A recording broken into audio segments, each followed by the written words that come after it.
ओम पूर्णमदः पूर्णमिदं पूर्णात् पूर्णमुदच्यते पूर्णस्य पूर्णमादाय पूर्णमेवावशिष्यते। ओम शांति शांति शांति। नमस्कार मित्रों। आज की वीडियो में हम बृहदारण्यक उपनिषद के दूसरे अध्याय के 5वें ब्राह्मण का जो 15वां मंत्र है उसका पाठ करेंगे। तो आइए देखते हैं कि ये मंत्र क्या कहता है। तो जो मंत्र वह कहता है, स वा अयम आत्मा सर्वेषां भूतानां अधिपतिः, अर्थात यह आत्मा ही सभी भूतों का अधिपति है। सर्वेषां भूतानां राजा, अर्थात सभी भूतों का राजा। तद यथा रथनाभौ च रथनाभौ चाराः सर्वेषां सर्वे समर्पिताः, अर्थात वह जैसे रथ की नाभि पर रथ का पहिया और अरा सभी समर्पित होते हैं, एवमेव अस्मिन् आत्मनि सर्वाणि भूतानि, अर्थात उस प्रकार से ही इस आत्मा में सभी भूत हैं। सर्वे देवाः सर्वे लोकाः सर्वे प्राणाः, अर्थात सभी देव सभी लोक और सभी प्राण सर्व एतात्मनः समर्पिताः, अर्थात सब इस आत्मा को समर्पित हैं। तो यहाँ पर जो है इस विचार को, जो कि हमको अभी तक बताया जा रहा था, उसका जो है निष्कर्ष जो है वह बताया जा रहा है। और बताया जा रहा है कि सभी देव सभी लोक सभी प्राण जो है वह आत्मा को ही समर्पित हैं। यह आत्मा ही सबका अधिपति है, यह आत्मा ही सभी भूतों का राजा है। और जैसे जो पहिया होता है वो अपनी धुरी पर घूमता है, वो धुरी पर ही उसका आधार होता है, तो ठीक उसी प्रकार से जो है सब कुछ का आधार यह आत्मा ही है। तो रथ की नाभि बोली है, रथ नाभि, रथ के पहिए की नाभि जो है, कि वो नाभि जो है वो तो स्थिर रहती है और सब कुछ उसके चारों ओर घूमता है। तो उस प्रकार से ही आत्मा है कि वह नाभि है और सब कुछ उसके चारों ओर घूमता है। ठीक है, तो ये विचार हमारे लिए समझना बहुत ही महत्वपूर्ण है, अत्यंत महत्वपूर्ण है वास्तव में ये हमारे लिए। यदि हम अपने जीवन को ठीक दिशा देना चाहते हैं तो हम जो जीवन जीते हैं जब, तो हमारा जीवन हम जो है बोध में नहीं जीते हैं वास्तव में, हम ऐसी एक निद्रा में अपना जीवन जीते हैं। निद्रा में जीवन ऐसे जीते हैं, ये सोचते हैं कि मैं ये शरीर हूँ और इस शरीर से संबंधित जो सब कुछ है वो मेरा है, और जो मुझे जीवन में क्रियाएं करनी है वो इसी के संबंध में करनी है, और ये मेरा है और ये मेरा नहीं है, वो मेरा है और वो मेरा नहीं है। इस प्रकार का हमारा भाव होता है जीवन में, और फिर हम उसी अनुसार जीवन जीते हैं सारा। और अधिकांश लोगों का जीवन इसी में निकल जाता है, सोते सोते ही निकल जाता है वास्तव में। उनको कभी इस बात का भान होता ही नहीं कि वो कौन है और वो वास्तव में क्या है, क्या चीज़ है, वो इस बात का भान ही नहीं होता। और दूसरी चीज़ ये भी है कि ऐसा है तो ऐसा ही है, उसमें कोई समस्या नहीं है। अब ऐसा है तो ऐसा ही है, आपको ये करने की आवश्यकता नहीं है कि भाई हाँ जाके जो है हम सबको सिखाएं कि भाई आप ऐसे और आप वैसे और आपको ये सीखना चाहिए और वो सीखना चाहिए। वो भी ऐसा कोई ज़रूरी नहीं है। परंतु जो समझ रहा है वो समझे इस बात को। अब देखिए, हम जब जैसे पुराणों में जो कथाएं आती हैं उसमें हम यही बोलते हैं कि ये राजा थे या वो राजा थे, और ये राजा थे और वो राजा थे। अब लोग यही सोचते हैं कि हाँ ये जो थे ये सही में थे, पहले कभी तो थे और जी उस समय वही राजा थे, ऐसे हम सोचते हैं। जैसे मान लीजिए कि जैसे पुराणों में कितनी सारी बातें हैं, जैसे जनक महाराज को ले लीजिए। जनक महाराज जो मिथिला राज्य के राजा थे, या दशरथ जो थे वो अयोध्या के राजा थे। अब यदि आप हिस्ट्री में जाएं तो लोग ये सोचते हैं कि आप हिस्ट्री में जाएंगे पीछे जब, तो उस समय पे जो है ऐसे एक, जैसे मैं हूँ या कोई और व्यक्ति है, ऐसे ये भी एक व्यक्ति थे, दशरथ जी एक व्यक्ति थे, और वो जो है वह वो राजा थे, और एक अयोध्या करके नगरी थी और जी उसमें वो राजा थे, और वो जो है सिंहासन में बैठा करते थे और चारों ओर उनके मंत्री बैठा करते थे। जैसे जो है आज के समय जो है राष्ट्रपति बैठता है और ये सब बैठते हैं, तो ऐसे ही बैठा करते थे। और अब बहुत सारी बातें बोलते हैं, जैसे क्या बोला जाता है कि सातों द्वीपों पर जो है उनका राज था, या संपूर्ण पृथ्वी पर उनका राज था, ऐसे बोलते हैं। तो अब बस फिर वही सोचते हैं। अब देखिए ना लोग क्या क्या सोचते हैं। जैसे भारतवर्ष को लेकर के बोलेंगे लोग कि हाँ जो भारतवर्ष है वो कहाँ तक था, तो संपूर्ण पृथ्वी पर जो है भारतवर्ष था, ऐसे लोग बोलते हैं। या पूरे एशिया में भारतवर्ष हुआ करता था और सब पे इनका राज चला करता था। तो इस प्रकार की बातें हम करते हैं। तो ये हम क्यों करते हैं? क्योंकि हम अपने स्वरूप को ठीक तरह जानते नहीं और नीचे ले आते हैं चीज़ों को, नीचे ले आते हैं चीज़ों को नीचे ले आते हैं, और जो है हम मिथोलॉजी को हिस्ट्री बना देते हैं, हिस्ट्री बना देते हैं। और इस कारण से ऐसा होता है। ये जो राजा हैं वास्तव में, ये राजा कोई ऐसे राजा नहीं है जैसे हमारे राष्ट्रपति होते हैं आज के समय, उस प्रकार से राजा नहीं है। ये राजा ये नहीं है वास्तव में। देखिए, आप अपना जीवन अनुभव कर रहे हैं, आपके लोक में आप अपनी चलाते हैं, आप अपनी बहुत सारी चीज़ें करते हैं, आपके मन पर आपका पूर्ण नियंत्रण होता है। अपने मन में आप क्या सोचेंगे, अपने मन में आप क्या संकल्प लाएंगे, इस पर आपका पूरा नियंत्रण होता है, और आप उसको नियंत्रित करते हैं।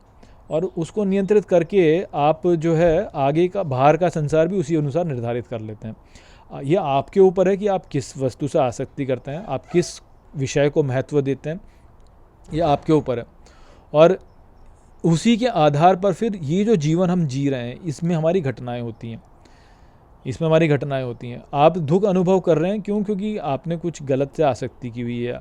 आप सुख अनुभव कर रहे हैं क्योंकि आपने कुछ अच्छे से आसक्ति की हुई है। तो ये जो बाहरी संसार है, इसको हम महत्व नहीं देंगे। बाहरी संसार को महत्व मत दीजिए, भीतरी संसार को महत्व दीजिए। तो भीतरी संसार में आपका पूर्ण नियंत्रण होता है। तो भीतरी संसार के राजा हैं आप वास्तव में। तो वो जो राजा हम बोलते हैं ना कि राजा थे, या विदेह मिथिला के राजा थे, अयोध्या के राजा थे, काशी के राजा थे, उन राजाओं को उस प्रकार से समझिए।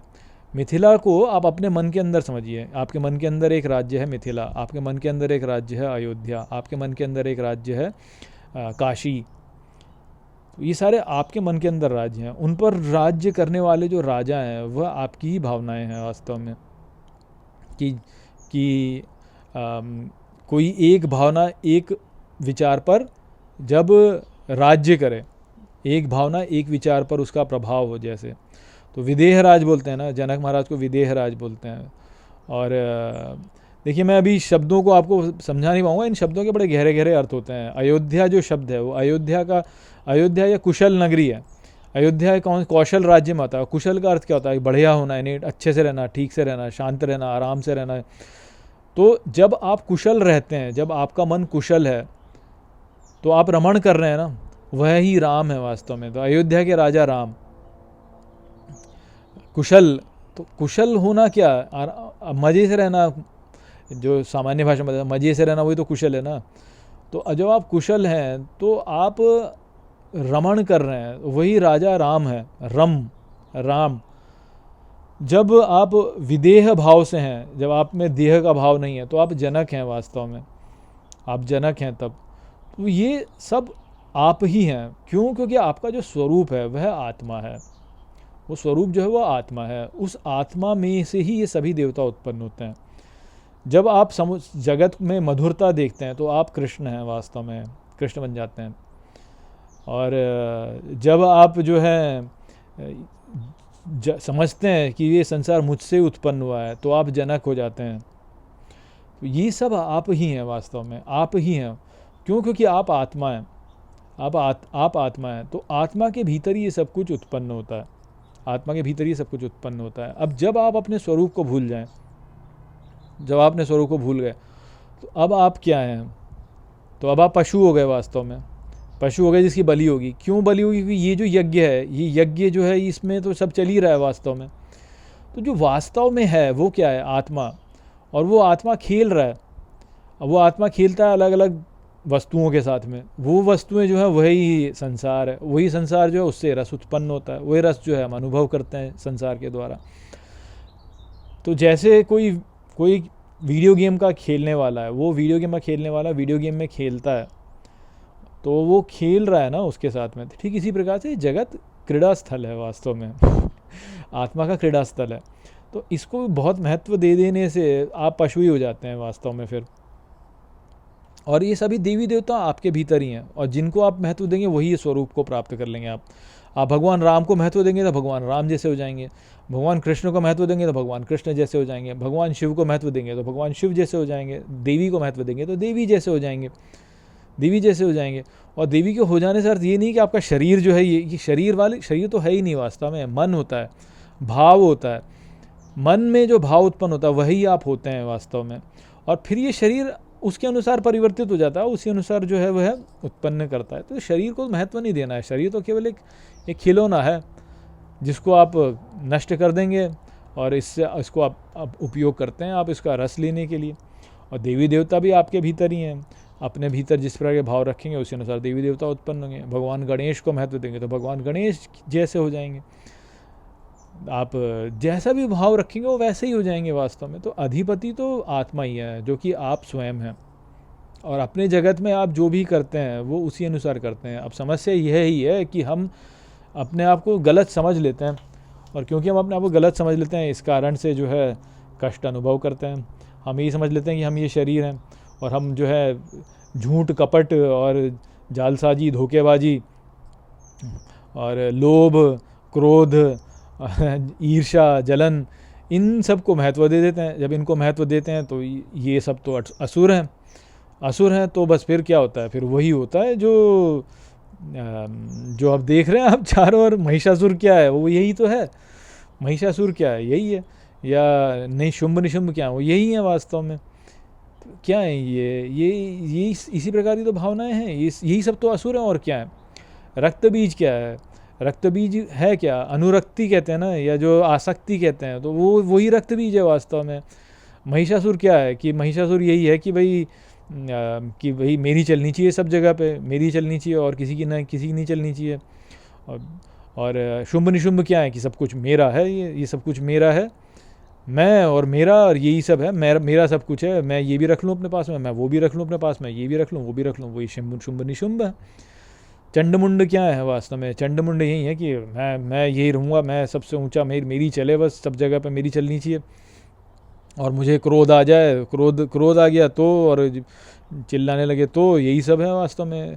धूम्रलोचन क्या है, अनुचित देखना सब कुछ, यानी गलत दृष्टिकोण रखना, गलत दृष्टिकोण रखना ही वो होता है। दंष्ट वक्र क्या है कि दांत फीस का गुस्सा करना, क्रोध करना, वही दंष्ट वक्र है वास्तव में।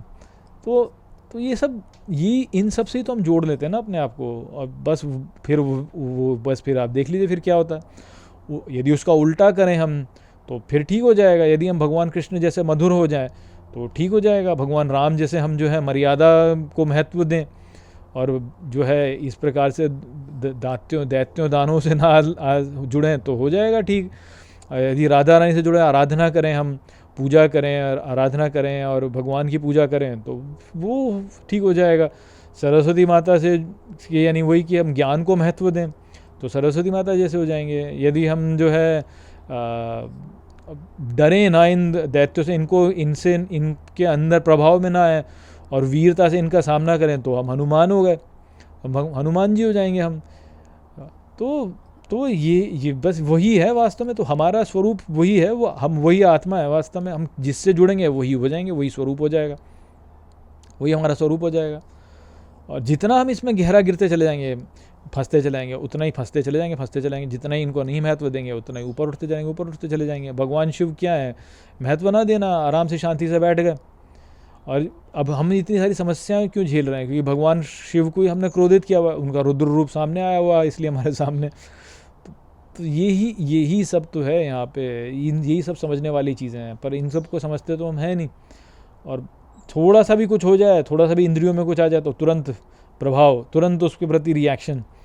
इसलिए तो क्या कहा भगवान बुद्ध का, क्या था कि नॉन रिएक्शन का ही था ना उनका, कि भाई प्रतिक्रिया मत करो। ये जो मुर्र दैत्य क्या है, वो यही है कि भाई सामने से डराता है कि ये होगा, और फिर हम प्रतिक्रिया करेंगे तो फिर वो गड़बड़ होती चली जाएगी उसके साथ में। तो इसी प्रकार से सारे दैत्य हैं, इसी प्रकार से सारे देव हैं, इसी प्रकार से सारे लोक हैं, इसी प्रकार से सारे भूत हैं वास्तव में। ये लोक हमने उत्पन्न किए हैं। आप ही अपने मन के अंदर आप नेत्र बंद कीजिए और किसी भी प्रकार के लोक का निर्माण कर लीजिए अपने भीतर, कैसा भी लोग उत्पन्न कर सकते हैं। गोलोक क्या है, वो वहीं तो है। वैकुंठ क्या है, वहीं है वो सब कुछ। आप अपने मन के अंदर, आप मन को शांत करके अपने मन के अंदर आप किसी भी प्रकार के लोक की कल्पना कर सकते हैं। मृत्यु के समय जो है अभी ये क्या है, ये शरीर क्या है वास्तव में, हमने कुछ कर्म किए हुए हैं, उन कर्मों को भोगना है हमको, इसलिए ये शरीर है। एक बार भोग लेंगे समाप्त, फिर अपने मन में कैसे भी लोक को भी उत्पन्न कर लो, मृत्यु के समय जिस भी लोक की कल्पना करोगे उसी को प्राप्त कर लोगे। शांत लोक को प्राप्त, ब्रह्मलोक यानी शांति को प्राप्त करना तो शांति में चले जाओगे, गोलोक को प्राप्त करना तो गोलोक में चले जाओगे, यदि गोलोक की कल्पना कर सकते हो उस समय पे तो शिवलोक की कल्पना कर सकते हो, शिवलोक प्राप्त कर लोगे। आप क्या कहते हैं उसको, साकेत की कल्पना कर लोगे तो साकेत प्राप्त कर लोगे। जो भी कल्पना करोगे उसी लोक को प्राप्त कर लोगे। मणिद्वीप की कल्पना कर लोगे तो मणिद्वीप प्राप्त कर लोगे। अब ये इन लोगों को यदि आपने प्राप्त कर लिया और वहाँ से वापस आने की आवश्यकता नहीं, नीचे गिरने की आवश्यकता नहीं, क्योंकि वहाँ पे तो सब कुछ वैसा ही है, श्रेष्ठ ही है। आप कर्म संचित ही नहीं करोगे वास्तव में वहाँ पे जाके। जब कर्म संचित नहीं करोगे तो ये नीचे वाले लोक में आना ही नहीं पड़ेगा। ये नीचे वाला लोक जो हम पृथ्वी लोक पे भी हैं, नीचे वाले लोक पे हम क्या है, यही तो दैत्यों से और दानवों से घिरा हुआ लोक है। यहाँ पे दोनों हैं वास्तव में। यहाँ पे हम चाहे तो देवता को भी चुन सकते हैं, हम चाहे तो दानवों को भी चुन सकते हैं। यदि हम मरते समय जो है दानवों वाले में जाएंगे तो उस वाले लोक की कल्पना हो जाएगी हमारी, तो फिर वहाँ चले जाएंगे। वहाँ पहुँच गए तो और नीचे निकृष्ट, और भी निकृष्ट लोकों में पहुँचते चले जाएंगे। तो वो वाली बात है। तो अभी ये बहुत अच्छा मौका हमको मिला हुआ है यहाँ पे पृथ्वी लोक पे कि हमको एक यहाँ पे जो है विकल्प दिया हुआ है भगवान ने विकल्प दे दिया है कि हम अच्छे को भी चुन सकते हैं, बुरे को भी चुन सकते हैं। जीवन में अच्छे को चुनते जाइए। मृत्यु के समय अच्छे में स्थिति रहेगी तो ऊँचे लोक को प्राप्त कर लेंगे। बस वही है और कुछ नहीं है। तो वो हमारा स्वरूप है वास्तव में, और बस वही है। तो वो संदेश था यहाँ पे। आशा करता हूँ कि ये श्लोक आपको, ये मंत्र आपको ठीक प्रकार से समझ में आ गया होगा। चलिए इसी के साथ इस वीडियो को यहीं पे समाप्त करते हैं। नमस्ते।